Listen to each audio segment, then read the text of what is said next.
গোটেই বিশ্বৰ ভিতৰত অসমৰ ইছলাম ধৰ্মী লোকসকলক লৈ পেলাই মই গৌৰৱ অনুভৱ কৰোঁ। আজি এই সভাখনৰ ঘোষিকাৰ নাম হৈছে মামনি। আপোনালোকৰ অঞ্চলৰে ছোৱালী। কলগাছিয়া পিছ পৰি থকা বুলি নকব, কলগাছিয়া পিছ পৰি থকা নাই। এই মামনিক মই সুধিলো, মামনিয়ে যেতিয়া ইংৰাজী, হিন্দী, অসমীয়াত সমান্তৰালভাৱে তেওঁ কথা কৈ গৈছিলে, মই মঞ্চলৈ অহাৰ পিছত মামনিক সুধিছিলো, মামনি তুমি কি পঢ়ি আছা? মামনিয়ে কৈছে মই আপোনাৰ সাংঘাতিক ফেন, আপোনাক দেখিলে ইমান ভাল লাগে। মই কৈছো মামনি তুমি কি পঢ়িছা? তুমি ইমান ধুনীয়াকৈ কথাখিনি উপস্থাপন কৰিছা, কি পঢ়িছা? তেওঁ কৈছে মই MSc কৰিছো বাইদেউ। মই কৈছো কিহত কৰিছা MSc? কেমেষ্ট্ৰিত MSc কৰিছে। কলগাছিয়াৰ ছোৱালী, আপোনালোকৰ ইয়াৰ ছোৱালীয়ে কেমেষ্ট্ৰিত MSc কৰিছে। মই আগতেও কৈছো যে গোটেই বিশ্বৰ ভিতৰত অসমৰ ইছলাম ধৰ্মী লোকসকলক লৈ পেলাই মই গৌৰৱ অনুভৱ কৰোঁ। মোৰ আগৰ ভাষণতো কৈছিলো মই গৌৰৱ অনুভৱ কৰোঁ এই কাৰণেই, কাৰণ আপোনালোকে নাৰীক যিটো মৰ্যাদা দিয়ে নহয়, অসমত ইছলাম ধৰ্মৰ নাৰীয়ে যিটো মৰ্যাদা পায় সেইটো সঁচাকৈ প্ৰশংসনীয়। আপোনালোকে নিশ্চয় কৰবাত আজি বহু বছৰ আগতে 2009 চনত চাগে বিশ্বৰ এঠাইত এগৰাকী যুৱতীক 14 বছৰীয়া যুৱতীক গুলীয়াইছিল। কিয়? কাৰণ শিক্ষা স্কুললৈ গৈ আছিলে, তাতে ছোৱালীক বেছি পঢ়িবলৈ দিয়া নহয়, ইছলাম ছোৱালীক বেছি পঢ়িবলৈ দিয়া নহয়। কিন্তু আমাৰ অসমৰ মামনিয়ে কেমেষ্ট্ৰিত MSc কৰিছে।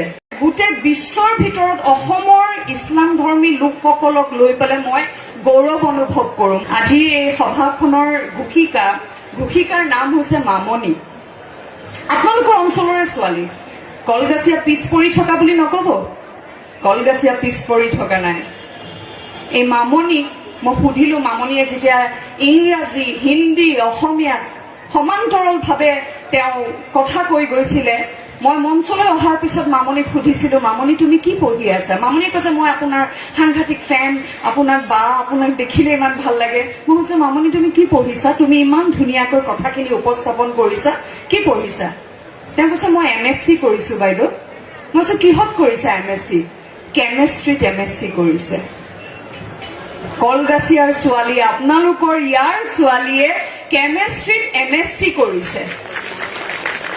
মই আগতেও কৈছো যে গোটেই বিশ্বৰ ভিতৰত অসমৰ ইছলাম ধৰ্মী লোকসকলক লৈ পেলাই মই গৌৰৱ অনুভৱ কৰোঁ। মোৰ আগৰ ভাষণতো কৈছিলো মই গৌৰৱ অনুভৱ কৰোঁ এই কাৰণেই, কাৰণ আপোনালোকে নাৰীক যিটো মৰ্যাদা দিয়ে নহয়, অসমত ইছলাম ধৰ্মৰ নাৰীয়ে যিটো মৰ্যাদা পায় সেইটো সঁচাকৈ প্ৰশংসনীয়।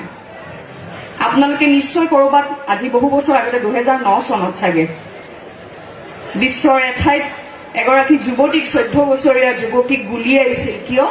কাৰণ শিক্ষা স্কুললৈ গৈ আছিলে, তাতে ছোৱালীক বেছি পঢ়িবলৈ দিয়া নহয়, ইছলাম ছোৱালীক বেছি পঢ়িবলৈ দিয়া নহয়।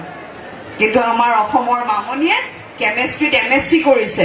গোটেই বিশ্বৰ ভিতৰত অসমৰ ইছলাম ধৰ্মী লোকসকলক লৈ পেলাই মই গৌৰৱ অনুভৱ কৰোঁ। আজি এই সভাখনৰ ঘোষিকাৰ নাম হৈছে মামনি। আপোনালোকৰ অঞ্চলৰে ছোৱালী। কলগাছিয়া পিছ পৰি থকা বুলি নকব, কলগাছিয়া পিছ পৰি থকা নাই।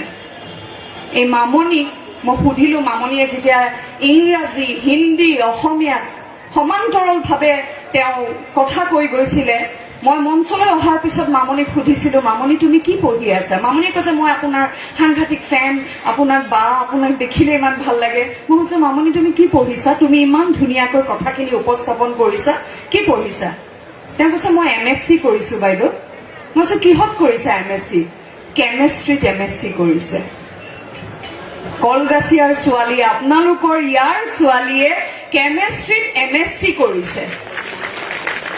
মই আগতেও কৈছো যে গোটেই বিশ্বৰ ভিতৰত অসমৰ ইছলাম ধৰ্মী লোকসকলক লৈ পেলাই মই গৌৰৱ অনুভৱ কৰোঁ। মোৰ আগৰ ভাষণতো কৈছিলো মই গৌৰৱ অনুভৱ কৰোঁ এই কাৰণেই, কাৰণ আপোনালোকে নাৰীক যিটো মৰ্যাদা দিয়ে নহয়, অসমত ইছলাম ধৰ্মৰ নাৰীয়ে যিটো মৰ্যাদা পায় সেইটো সঁচাকৈ প্ৰশংসনীয়।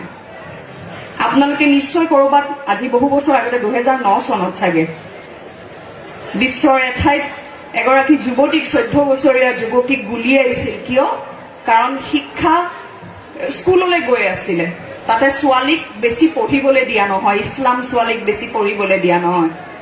কিন্তু আমাৰ অসমৰ মামনিয়ে কেমেষ্ট্ৰিত MSc কৰিছে।